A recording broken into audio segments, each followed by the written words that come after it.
Yes.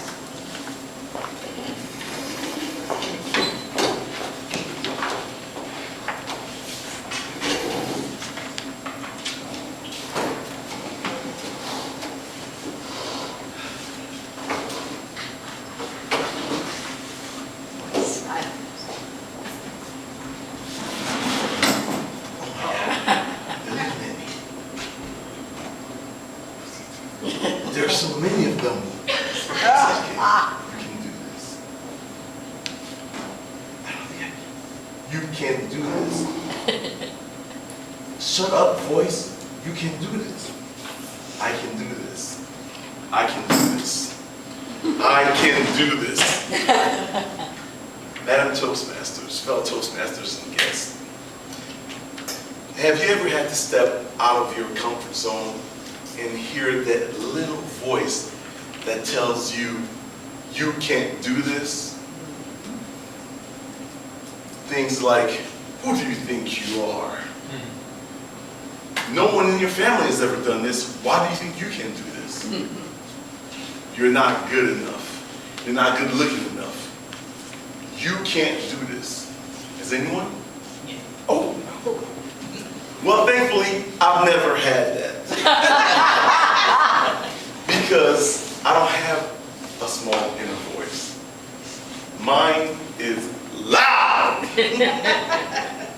It tells me every time from the first speech to this one, you're doing it wrong, you're doing it wrong, you're doing it wrong. And I've had to learn to say, shut up, voice. For instance, let me take you back to when I first tried football. I was not the masculine specimen you see before you, right? I was short, around 5'5". I was, I guess, petite. Well, not really petite because I had a big belly. And I would be out there trying out and running with the other would-be players, and that voice would kick in and said, "You're too slow. Do you think you will be able to catch any of these players?" I don't think so. And I had to say, "Shut up, voice." When I was also trying out during the 3 weeks of football, I was pushing and benching an impressive 75 pounds. And the voice would say, "Look at Mike. He's benching 300 and plus. He will make the team. You won't make the team. They don't need you." And I had to say, "Shut up, voice." Again, during tryouts, I know my grades were starting to slip, and the voice kicked in and said, "Even if you make the team, your grades will slip and you will have to quit because you won't be able to make both. And anyways, why are you playing American football? Aren't you Haitians? Haitians don't play American football. And your mom will kill you." So I had to say, "Shut up, voice." Once I said that, I made the team, and not only that, I was first string. Voice silenced. Again, I tried out for wrestling. And the voice said, "Wrestling? Really? What do you know about wrestling? 2 guys rolling around. And anyways, none of your friends will go out for that sport. None of them. So why would you make the team? And how would you look in a singlet?" So the voice says, "Don't do it." And I had to say, "Shut up, voice." And I'm glad I did, because I was a 2-time state champion. I still hold the record in my high school. Voice silence. When I tried out for college, when I applied for college, the voice said, "College? Really? Come on. Your SATs aren't good. Your grades are iffy." And I said, "Shut up, voice!" And I was accepted to University of Mississippi. Ole Miss Rebels. Voice silence. Many years ago, I met a great girl. She was caring, intelligent. So we got married. And overnight, I felt that she changed. Our marriage only lasted 3 months. And the voice kicked in and said, why would you think this would last forever or happily ever after? No one you know has been happily ever married. You don't have a great example in your life.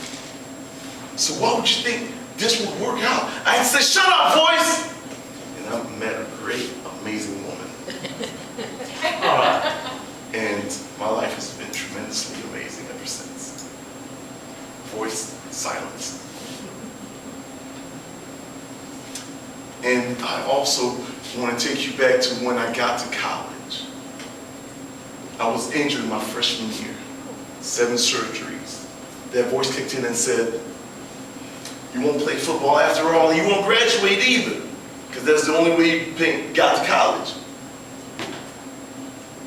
So what are you going to do now? I'd say, shut up, voice! Although it took a few years, I did graduate from college, and now I coach an amazing group of young defensive linemen in high school. The voice silenced. So I continue to find, although that it has been hard to battle that voice sometimes. However, with faith and perseverance, I believe that any one of us can shut that voice down. So please join me with your loudest voice as I count to 1, 2, 3. As I count to 3. And repeat with me.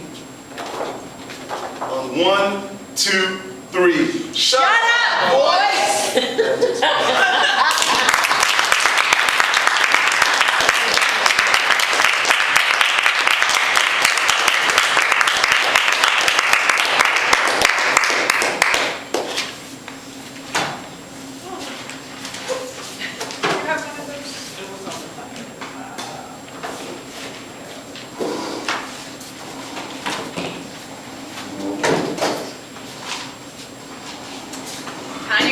Has prepared a speech called Face Your Monster in response to Project 5, Your Body Speaks.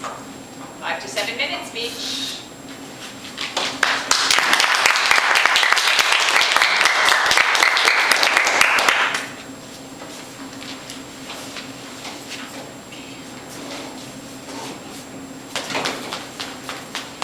Oh my God, he's catching up.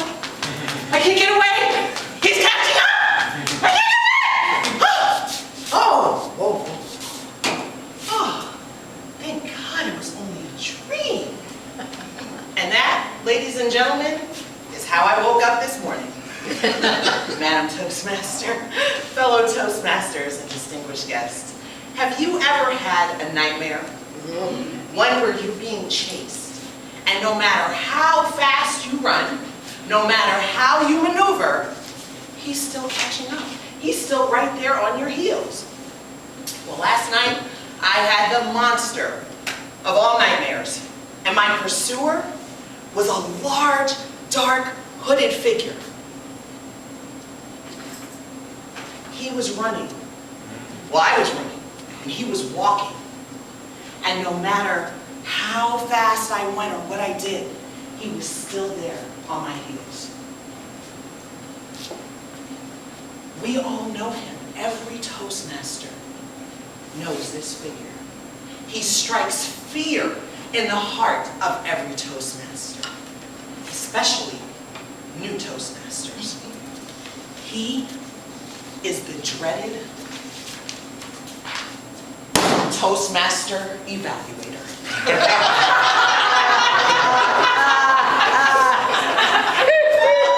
And why, you ask, is the Toastmaster evaluator conjure up these feelings of fear for me? Well, consider this. Humans are afraid of so many things. The top 10 fears for humans include dogs, loneliness, flying, death, deep water, sickness, financial problems, insects and bugs, and heights. But the #1 fear in humans, speaking in front of a group of people. And across the world, in 13,000 Toastmaster clubs, just like this one, there are 280,000 Toastmasters who stand in front of a group of their peers each week. And they say, in essence, "Here I am, standing naked before you. Look at my rolls and my folds. Critique them, comment on them, give me feedback." That's not normal. While preparing for this speech, it dawned on me that every job I've ever had me speaking in front of an audience. So for about 20 years, audiences across South Florida have heard me talk about everything from loss prevention to customer service initiatives to unemployment compensation to economic benefits for businesses, including the benefits of hiring an ex-convict. And during each of those speeches, I stood in my little box, and I didn't deviate from my little box. There was no grandiose gesturing. There was no reaching out to the audience. But this particular speech changed all of that for me. This project and the feedback from the projects that I've done over the past couple months, that stuff has all been added to my toolkit. And each week, I can feel myself becoming a better speaker. So even after all of these years of speaking, I still have that fear of speaking in front of a group of people. But this organization allows me to slay that dragon. See, because the beautiful thing about Toastmasters is each week I can come in and face my monster. My monster has had different faces. My monsters have included Carolyn. They've included Tim Morrell. Daniel was my monster one week, Harry Borders. But every week I can stand up here and look my monster in the face and I can say, "Here I am. I have given you my best. Now give me your best critique." Madam Toastmaster.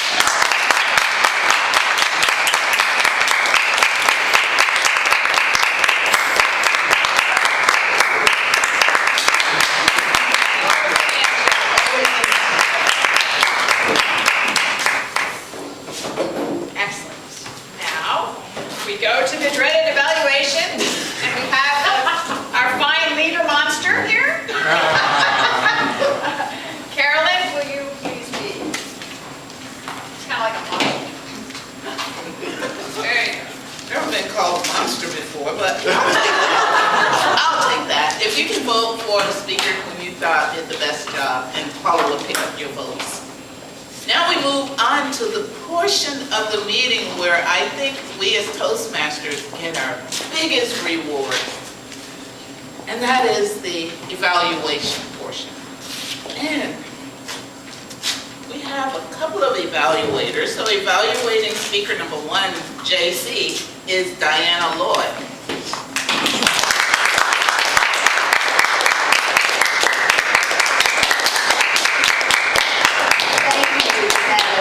General evaluator.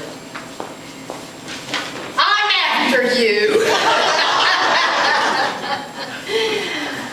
I am delighted to be up here evaluating you, JC, this particular speech, because after your last speech, ladies and gentlemen, after his last speech, I went up to him and I said, "JC, if you will just be you, we'll enjoy your speeches better. You will be able to come across better." And guess what? Today, he was him. All of him, little voice and all, big voice and all. And that was so much more powerful than seeing you stand up here and try to be a military type man, speaking in your speaker's voice. It was excellent. It was really well done. And I love the fact that this is the project, How to Say It. He definitely talked about how he said it and having us see that the voice was silenced. And then I love the turning it over. One thing that you could work on is that, I know it takes time to do these sorts of things, but if you had had a backing on it so that it didn't flop around so much, it would have been less distracting for us as when you took it up. And if you had just pointed to it, that would have done fine too. So that is one thing, just something to make it a little stiffer. Now, it asked if it was appropriate for this particular assignment. Ah, hello. Did the speaker use simple, short words? Absolutely. I think even Mei Ying, you probably understood all his words, didn't you, when he was speaking? Yes. And did the speaker use vivid, descriptive words and create mental images? Yes. And what's even more important to really get through to people is you told stories. I never have tried out for the football team, but maybe I can totally feel your pain. I did run for about 2.5 years. I was the slowest runner in the world. But, so I certainly can feel that. Did the speaker use words that had more than one meaning or were inaccurate? Were the speaker's sentences short, simple, understandable? All of that above. And I love the story you told overall. There is a story about Enrico Caruso. Has anybody ever heard of him? Before Pavarotti came along, he was the best known tenor in the world. He had been several decades before that. Enrico Caruso was in an opera company. The leading singer got sick one night, and Enrico Caruso was the only person who had the range to sing the songs, to sing the main part. But he was known as a tenor with the glass voice because he always choked. And he went into the dressing room and he said, "Little me, get out of me. Big me, get into me." And that's what you did today. Thank you very much. I'm done.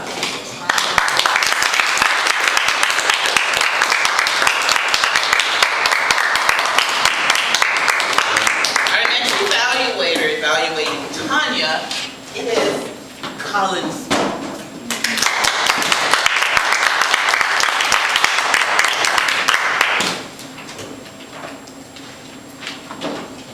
Madam General Monster, fellow Monster, fellow Toastmasters, welcome guests, and especially Tonya. I wondered why I woke up so tired this morning. I've been chasing you all night. Just couldn't quite figure it out. Tonya, your body speaks.